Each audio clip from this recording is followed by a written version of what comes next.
250i ang para sa inyo. So in this video guys, i-update review natin itong motor na to at tatalakayin na din natin yung updated price kung sulit pa ba siya this year 2024. So without further ado, let's start this video.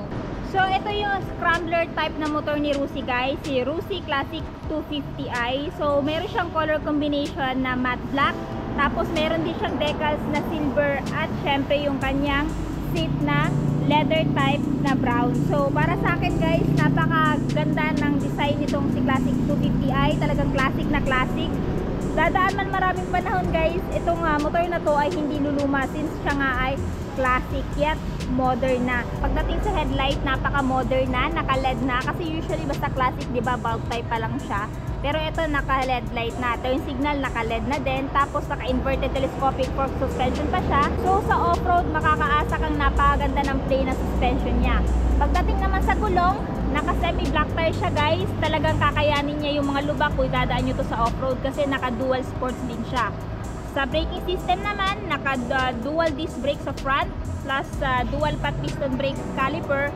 Each brake ito ay merong tire size sa front na 110 by 90 by 17 at ito ay tubeless na. So meaning kung mapako to, hindi to siya basta-basta mag-flat.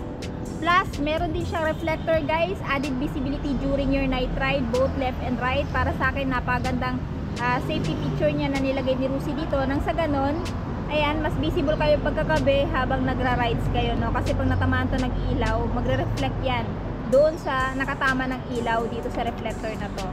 Ayan, napaka-astig. Pagdating sa fender, ayan guys, bakal, matte black din. And minimalist din yung kanyang datingan or yung kanyang design. Tapos nandito yung kanyang radiator guys, may harang na din para pag matamaan ng bato-bato, eh hindi mayupi yung kanyang radiator. Actually, napakaganda na meron na tong ganito dito, nang sa ganon no need ka nang bumili para matakpan to.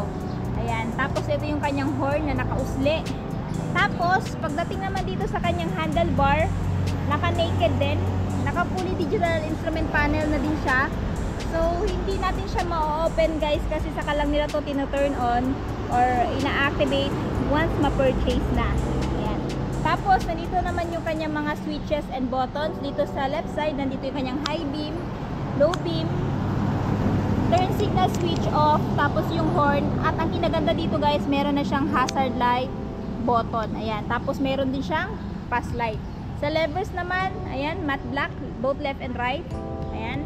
And dito sa right side na button guys, kill switch off activated. Ayan, patay ng ilaw. Ayan. Tapos electric start. At i-check natin kung meron pa bang kickstart. Ayan guys, wala na siyang kickstart. So aasa ka na lang dito sa kanyang electric start. So modern na talaga ngayon ano, yung mga motor ni Rusi. Pagdating naman sa fuel tank niya guys, meron na siyang malaking fuel tank capacity. So ilalagay ko na lang sa screen yung kanyang fuel tank capacity at average fuel consumption. And since siya po ay FI na, eh napakatipid na din po nito sa gasolina. At wala din po kayong ibang makikitang decals dito kundi ito lang, itong parang line na to, which is silver. Tapos yung emblem niya na Rusi. So ayan guys, wala kayong masyadong makikitang mga ibang mga decals dito. Talagang napaka-plain lang ng design at saka napaka-minimalist lang din. Pagdating dito, ayan guys, yung pangalan niya na Classic 250i fuel injection. Pagdating naman sa engine guys, ito yung engine niya, no? So ayan po sa screen yung kanyang specs pagdating sa kanyang engine. Footbrake ng driver, yung cambia, siya po ay naka manual transmission, side stand, center stand, hindi pa rin naman tinanggal. Tapos nandito yung footbrake ng angkas. Ayan. And ang nagustuhan ko din dito guys, pagdating sa suspension sa likod, naka dual shock absorber na siya, plus naka subtank na rin. Ayan o, brown. So yung kulay na subtank niya guys, same dito sa kulay ng kanyang seat na brown din, no? So balik tayo pala tayo dito. Pagdating sa seat, naka leather siya guys, talagang classic na classic yung itsura. Naka ano na din yan, naka stitches na din yan. So talagang premium na premium looks. Two-tone pala siya guys pagdating sa kanyang seat, no? Iba yung design dito na naka leather, tapos dito iba din yung texture nung tela ng kanyang seat cover. Tapos meron siyang grab bar dito guys, ayan, na naka chrome. So hawakan to ng angkas kung ayaw niyang humawak sa inyo. Ayan. So balik tayo ulit dito.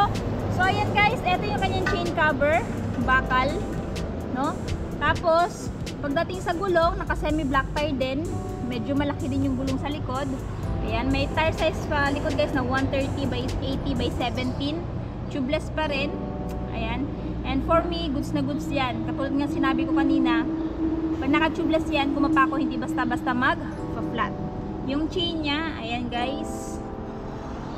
Cool. Mags, naka-black. So, dito tayo sa taillight. Pagdating sa taillight guys, naka-LED na din. Turn signal, naka-LED na din. Tapos, naka-reflector na din dito for added visibility during your night ride pa rin, no? Tapos, dito sa side, nandito naman yung kanyang braking system na disc brake. Ayan. And single path piston brake caliper. Ayan guys. Tapos, yung kanyang suspension. Napaganda na suspension guys, pati ng itsura, no? So, this one guys is adjustable. Adjustable to guys, no? So medyo matigas siya kasi nga bagong-bago pa. So kung ipapa-adjust nyo, punta na lang kayo sa mekaniko. Ayan. Tapos foot peg ng angkas guys, yung tambucho niya na napaka-classic din ng design. Tapos sa exhaust end cap naka-silver, and ang kinaganda din dito guys, naka Euro 4 compliant na siya. So ibig sabihin nito, napakalinis na po ng bugan ng tambucho. So environment friendly na din po itong kanyang emission guys, pagdating sa emission niya. Tapos dito, hit guard para hindi mapaso yung angkas mo or ikaw. Foot peg ng driver, brake pedal, ayan. Tapos same din sa kabila, mayroon din siyang emblem dito na classic 250i. Ayan, fuel injection. Tapos dito naman sa kanyang makina, pag magpapa-change oil kayo, kailangan nyo po ng 1.3 liters oil. Ayan, para palitan yung oil na nandito. So, ayan guys, yung kanyang itsura pagdating sa design sa makina. Tapos dito, yung kanyang wheel.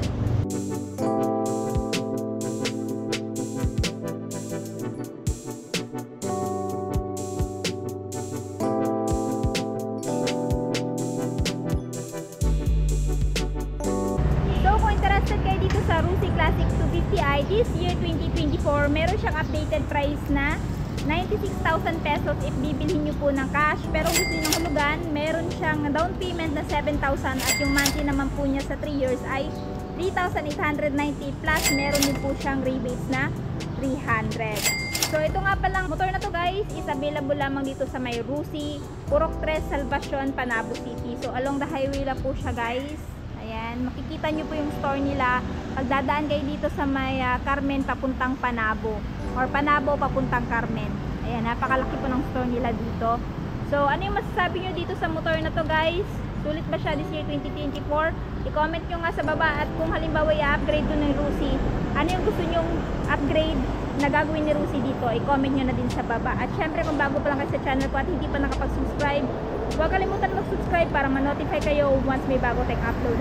So yun guys, hanggang dito na muna tayo. Ride safe and peace out!